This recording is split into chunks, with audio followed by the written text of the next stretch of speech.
নমস্কার বন্ধুরা, মাত্র দুটো ডিম আর এক বাটি আটা দিয়ে সকালের একটি সহজ নাস্তা রেসিপি ঝটপট কিভাবে বানায় চলো দেখে নিই এই রেসিপিটা।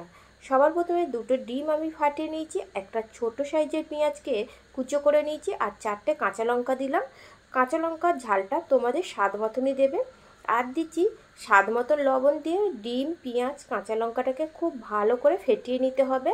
ফেটানোটা যেন সব কিছু একসাথে মিশে যায়, খুব ভালো করে ফেটিয়ে নিয়ে এটা আমি 5 মিনিট রেখে দেব।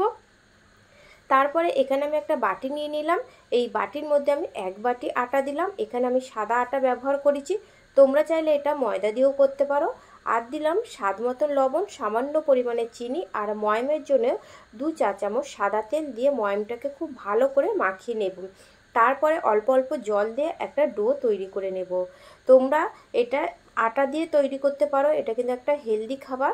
এইভাবে মাখিয়ে নেওয়ার পরে আমি খুব ভালো করে ডোটাকে থেসে থেসে একটা সফট ডো বানিয়ে নিতে হবে, যাতে যে পরোটা যখন আমরা করি পরোটাটা যেন সফট হয়, তার জন্য খুব ভালো করে এটাকে থেসে নিতে হবে।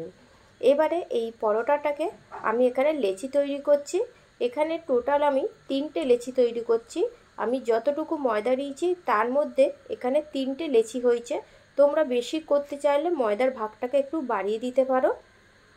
তারপরে গোল গোল করে নিলাম সবকটা পরোটাকে। এবার সামান্য পরিমাণে সাদা তেল দিলাম, দিয়ে আমি যেরকম পরোটা বেলি বা রুটি বেলি সেরকমই বেলে নেব। এই বেলাটা কিন্তু একটু পাতলা হবে, খুব বেশি মোটা রাখবে না।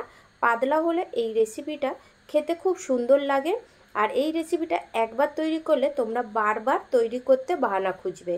তারপরে আমি চামচে করে এখানে ডিমের যে মিশ্রণটা ছিল সেখানে আমি 4 চা চামচ মিশ্রণ দিয়ে দিলাম। দেওয়ার পরে এই দিক দিয়ে উল্টে দিচ্ছি, দেখো উল্টে দেওয়ার পরে আবারও ওই দিকটা ধরে এইভাবে ঠিক উল্টে দেব। এইভাবে 4টে দিককে খুব সমানভাবে উল্টে দেব, আর খুব বেশি চাপাচাপি করবে না। আগে থেকে তেলটাকে গরম করে নিয়েছিলাম, তারপরে যেদিকে উল্টে দেওয়া হচ্ছে সেদিকটা তেলের দিকে করে ভেজে নিতে হবে।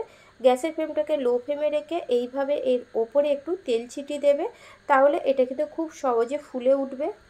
তারপরে এটাকে আমি উল্টে নিচ্ছি, উল্টে নিয়ে অপর দিকটাও আমি একইভাবে ভেজে নিয়েছি। এবারে এটাকে তেল ছেঁকে আমি তুলে নেব। এইভাবে আমি সব কটা তুলে নেব। দেখো তুলে নেওয়ার সঙ্গে সঙ্গেই কিন্তু তেলটা পুরো শুকনো হয়ে গেছে। এখানে একটা প্লেট আমি তুলে নিচ্ছি। রেসিপিটি যদি ভালো লেগে থাকে লাইক দেবে আর কমেন্ট করে জানাবেন রেসিপিটা কেমন হলো। ভালো থাকবেন, সুস্থ থাকবেন।